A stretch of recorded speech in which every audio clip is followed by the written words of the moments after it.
Hello everyone, আসসালামু আলাইকুম। সবাই কেমন আছো? আশা করি খুব খুব ভালো আছো। আলহামদুলিল্লাহ, আমিও ভীষণ ভালো আছি। দেখো বন্ধুরা, আজকে আমি চলে এসেছি ঘোষবাড়িতে। তো বাইকে করে পুরো ঘুরবো আর তোমাদের পুরো ঘোষবাড়ির লোকটা তোমাদেরকে দেখাবো। রাতের অন্ধকারে ঘোষবাড়ির লোকটা ঠিক কেমন হয় পুরোপুরিটা দেখানোর চেষ্টা করবো। তো তোমরা সঙ্গে থাকো। তো চলো এক এক করে শুরু করা যাক। এটা হচ্ছে ঘোষবাড়ির অফিস। আর হচ্ছে এখান দিয়ে লাইন দিয়ে এখানে জুয়েলার্স সব কিছু পাবে পার্কের ভিতরে। এই ফার্স্ট টাইম কোনো পার্ক হয়েছে যেখানে মল সব কিছু। এটা হচ্ছে ঘোষবাড়ির ফটোশ্যুট করার জায়গা। তোমরা সবাই পিক শ্যুট করতে পারো। এখানে গাছ গাছালি বাইক থেকে শুরু করে শোরুমে সাংসারিক জীবনে আসবাবপত্র শুরু থেকে শুরু করে সব কিছু এখানে পেয়ে যাবে। তো তোমাদের কেমন লাগছে এবং অবশ্যই কে কে এসেছে, অবশ্যই যারা বসে আড্ডা দেখছো তারা অবশ্যই কমেন্ট করে জানিও। এবং দূর থেকে কেউ যদি এখানে আসতে চাও, পিকনিক করতে চাও, তারা অবশ্যই এখানে এসো। আমরা দেখতেই পেলে আমরা বেশ অনেকটা জায়গায় জুড়ে এই ঘোষবাড়ির পার্কটা বানিয়েছে। আর ওই দূরে দেখতে পেলে ওখানে হচ্ছে নাইট ক্লাব, যেটার জন্য ঘোষবাড়ি কিছুদিন আগেই একটা ভালোবাসার এতে পড়েছিল। তো যাই হোক, আর এটা হচ্ছে মানে নার্সারি করেছে এখানে।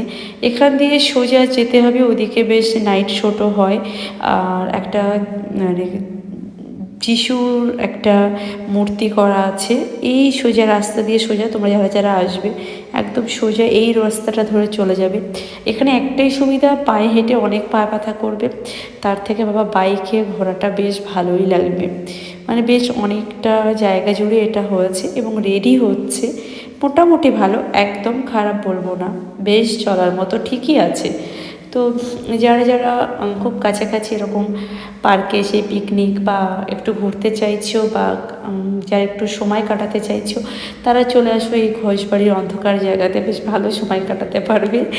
মানে আমি হচ্ছি গার্লফ্রেন্ড অ্যান্ড বয়ফ্রেন্ডদের কথা বলছি, তাদের উদ্দেশ্যে বলছি। প্রেম করার জন্য মোটামুটি একটা ভালো জায়গা। তো যাই হোক, এখানে প্রচুর দোকান পাশারি, বাচ্চাদের সময় কাটানোর জন্য অনেক কিছু, চাপারও অনেক কিছু আছে। তো আমরা আবার এই একটা সাইড দিয়ে গেছি, বেশ বললাম না টুকটাক বেশ ভালোই। তো তোমরা কে কে এসেছো আর কেমন লেগেছে অবশ্যই জানিও। আমরা এটা সাইডটাতে কোনো দিন যাইনি, এই প্রথম যাচ্ছি এই সাইডটা দিয়ে। তো এখানটাতে নতুন সব কিছু তৈরি করছে, কিন্তু মনে হলো ওখানে কারো পিকনিক করছিল।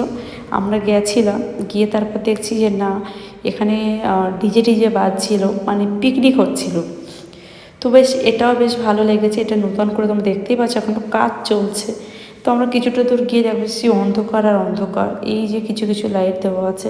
তারপর আমি বললাম চলো বাইকটা ঘুরিয়ে নাও, ওদিকে চলো, এদিকে ভালো লাগছে না। তো কেমন লাগলো জানিও।